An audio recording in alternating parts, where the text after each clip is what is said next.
Hi all, it's Kia of Kia Comments and I'm back with another Short Story Sunday video.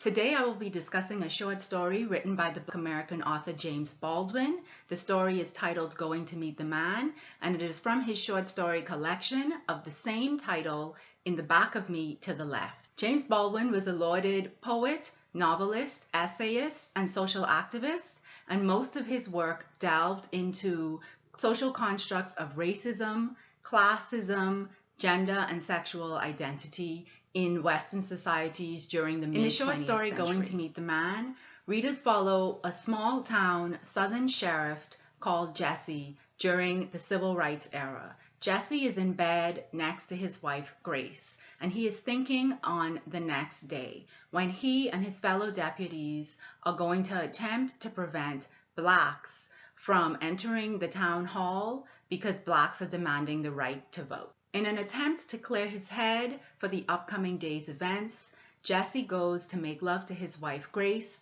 and finds that he cannot. Frustrated with himself, he goes into his head and thinks about when he is sexual and powerful, and these take him to memories of raping young black women and beating young black men. In fact, Jesse attaches himself to a memory where earlier in the week he and his fellow deputies beat some young black men who were protesting and singing. Delving further into his memories while his wife Grace sleeps next to him, Jesse recalls that throughout his life, black people are always singing. In these recollections, Jesse stumbles across a memory when he is 5 or 6 and his parents take him to his first lynching ever. Is a celebration complete with fried chicken and alcohol that one would see at a 4th of July, with the exception, of course, of the fact that there is a black man being hung. Jesse is exposed not only to his first murder, but prior to the murder, there is a castration of the black male.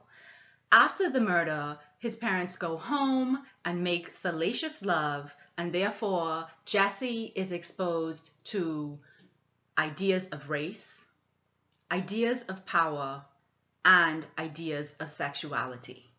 We then see these ideas solidified in Jesse in bed as the story moves from a back to the present. I am deeply impressed by Baldwin's use of objects in order to propel the reader forward in the story. Baldwin uses the bed to demonstrate Jesse's humiliation, his lack of ability to make love to his wife. Baldwin then uses that humiliation to demonstrate to readers the way that Jesse humiliates others, female blacks through rape and male blacks through beatings. Another object that James Baldwin utilizes effectively is the song. Not only does the song propel readers to the past and back to the present, but the song also demonstrates the strength and the joining together of the black community through music during the civil rights period. The song is also something that locates the reader in the initial prejudice instigated in our protagonist. From an emotional standpoint, Jesse, this story is a study in compassion and sympathy. Though I cannot empathize with the protagonist Jesse, I feel deep sympathy for the boy that he was and for the violence that he was exposed to. I also feel concern for the black individuals attempting to vote and the violence that will be visited upon them by the man Jesse has become. These are very complicated feelings to evoke in a reader, and I felt that James Baldwin, through this short story, did so splendidly. For readers interested in the way that James Baldwin handles themes of race, class, identity, sexuality, and the fact that they are social constructs, you may want to consider the works of Eudora Welty.